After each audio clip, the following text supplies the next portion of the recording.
alors que l'avion présidentiel vient d'arriver sur le tarmac de l'aéroport pour la tournée au Vietnam d'Emmanuel Macron.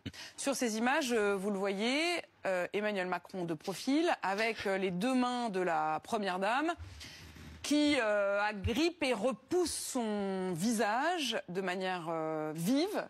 Emmanuel Macron qui lui-même a l'air surpris, qui sort de l'avion, puis ils descendent tous les deux sur la passerelle de l'avion. D'ailleurs, Emmanuel Macron, semble-t-il, a l'air de tendre le bras à son épouse comme il le fait habituellement, mais elle ne s'en saisit pas.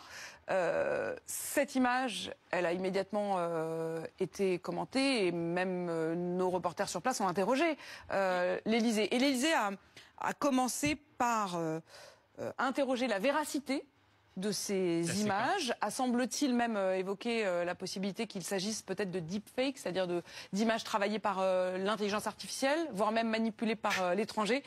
Avant, je voudrais juste donner tous les éléments pour qu'on puisse bien comprendre, avant de reconnaître qu'effectivement, il s'agit bel et bien des images authentiques de la sortie de l'avion présidentiel. Ces images, elles étaient sur le pool. Ce qu'on appelle le pool, ce sont ces caméras, notamment de l'agence France Presse, très officielle, qui suivent le président dans tous ses déplacements officiels. Ce n'est pas du tout un moment privé, puisque c'est un moment tout à fait officiel d'arrivée de l'Assemblée. Donc l'Élysée a fini par reconnaître qu'il s'agissait effectivement d'images tout à fait authentiques. Et voici le commentaire qui nous est donc donné par l'Élysée. Je le cite. C'était un moment où le président et son épouse décompressaient une ultime fois avant le début du voyage en chahutant.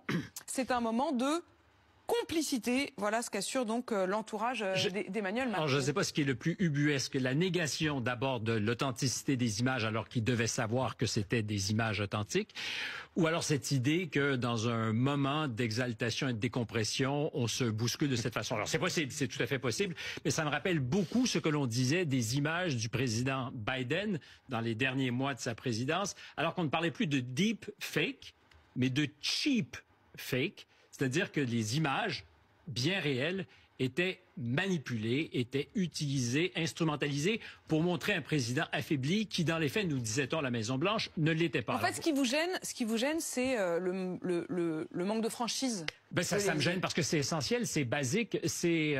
D'ailleurs, quel que soit, enfin, je veux dire, je ne sais pas ce qui s'était dit ou pas juste avant, mais effectivement, en tout cas, la franchise de l'Élysée. Et l'idée qu'il puisse y avoir de la dispute dans un couple, ça sera une nouvelle pour personne. L'idée qu'il puisse y avoir de la tension au sommet lorsqu'on arrive au Vietnam, et peut-être que le voyage a été pas optimal, tout ça est possible. Mais qu'on puisse tenter de faire dire à des images autre chose que ce qu'elles sont, et ensuite peut-être eux voudront s'expliquer, c'est une précaution paternaliste qui me semble aujourd'hui inopérante. Ça fonctionne très mal.